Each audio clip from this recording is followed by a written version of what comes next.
Wajaluo, nataka niwaambie kwamba mahali ambapo mmefika sasa, enough is enough.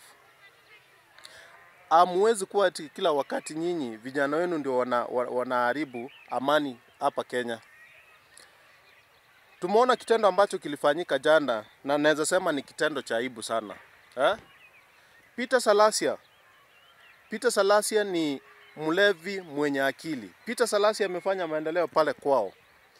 Peter Salasya, wakati tunaangalia, ni jamaa ambaye ana mzaa mingi, lakini ikifika ni utenda kazi, anafanya kazi jinsi inavyostahili.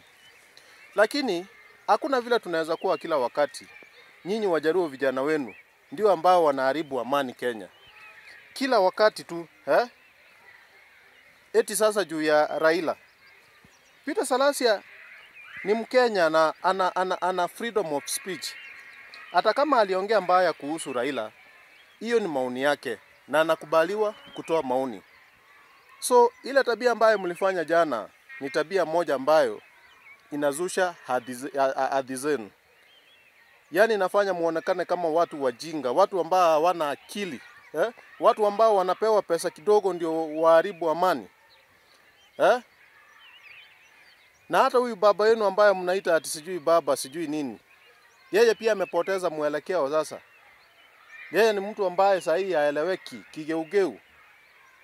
Mtu ambaye kupitia kwa gridi yake